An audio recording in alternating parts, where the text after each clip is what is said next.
you spend your birthday here at District E? I would absolutely celebrating. We got amazing food, amazing games. As we go right into round 1 here with J-Moto and D6. Absolutely. And this is going to be a very interesting matchup. Definitely not one that I am used to seeing. Stubby little Kirby is probably going to have a hard time getting in on those grenades. Absolutely. Kirby is one of those characters where their pros are very much outweighed by the con of just having a hard time getting in. Not a lot of good projectiles, not a lot of good disjoints as well. So D6 is in for a really big climb here. Yeah, I mean, Kirby's only projectile is up B, and you don't want to be spamming that as already, Kirby losing a stock very incredibly early. Also, another thing to keep in mind, Kirby is very light. Yeah.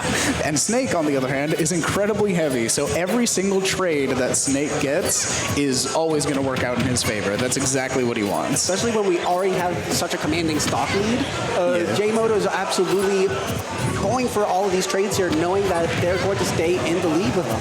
Yeah, I mean, he has absolutely no problem getting those trades because, again, he's going to be surviving for so much longer. And at 64% on his second stock, D6 is already pretty close to kill percent. D6 sadly forgetting about the C4 being placed there and running directly into it. I am a big fan of that patience there by D6. Not immediately going for an option and seeing what J-Moto wants to go for there. Yeah, I mean, J-Moto was definitely looking for something, so good on D6 for not giving him what he wanted. Right now, a little bit of ledge trapping, and J-Moto actually, D6 actually has the center stage, but these, again, the grenades, the projectiles, there's just so much to contend with for poor little Kirby. Very smart Nikita there by J-Moto to just keep an additional to keep D6 out. Yeah, that's going to be it. See, I can't remember exactly what percent it is, but I know that down throw forward tilt is also true before like the 160 mark, where down throw up tilt is true, and that's definitely going to be killing Kirby pretty early. Kirby is the pink puff. And an SD from J-Moto. It happens. We take those. If I'm in D6's camp, I am taking this and running and getting a really good combo here of 44%. Yeah, maybe that one SD was all D6 needed to get a little bit of momentum back in his favor. Gets the up throw.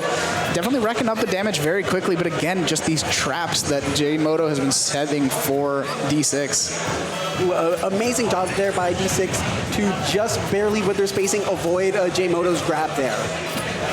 There you go, throwing out these grenades. And J-Moto actually, surprisingly, slowing down the pace here, definitely just baiting D6 into making a mistake, continuously setting up this ledge pressure and gets caught by the mortar. That is going to be a pretty commanding two-stock for J-Moto. Absolutely. Sadly, D6 reacted just a little too early and was still going to get hit by that up smash there. Yeah, I mean, that's the thing with the ledge pressure that Snake can put out. There's just so much. It's like up smash, Nikita, grenades. You try to roll onto stage, and he's already ready for you with an up tilt. Like, there's so many things that he can cover with just those projectiles that it's almost not even a 50-50. It's like an 80-20. It's like pick one out of the 5 options that will actually be safe in this situation. Pray. Yeah, and pray. Pray that maybe they miss their timing, and you just have to roll with the punches here as we roll right into round 2 here. So far, D6 doing a pretty good job of avoiding taking the early damage, but right as I say that down tilt actually connecting, not a move I'm used to seeing from Snake.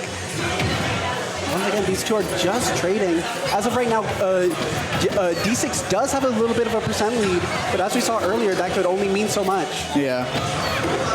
Again, even a percent lead probably won't do D6 too many favors, considering how much earlier he'll be dying than J-Moto will. Oh, up throw onto the grenades, though.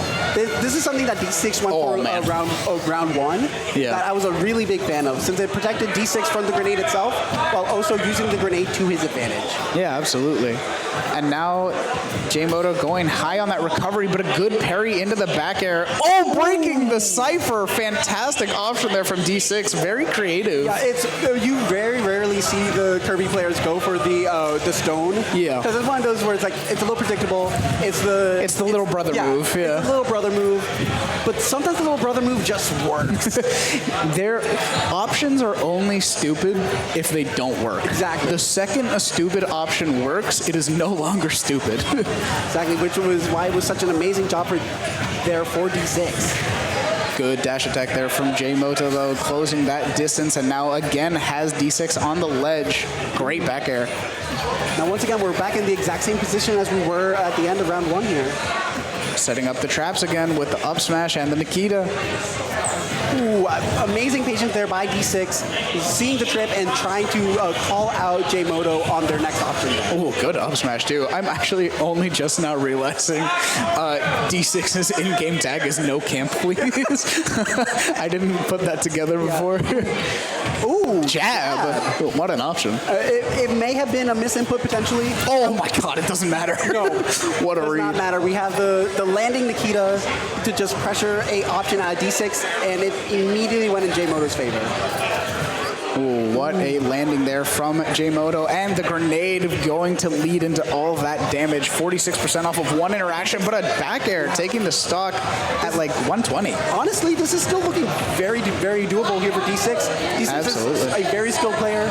Even if this matchup isn't good, D6 knows what they need to do to get it done. Yeah, there's definitely been a lot of adaptation between games 1 and 2 from D6. You can see a lot more counterplay, moving around those projectiles a lot better this time around, but it's one of those things where it doesn't matter how good you are. Ooh, getting the spike with the up special. Oh. Not going to take it though, Snake just a little too heavy. Oh, and you forgot about C4. You can't forget about C4. It's one of those things where like C4 lasts for so long. Yeah. You really do.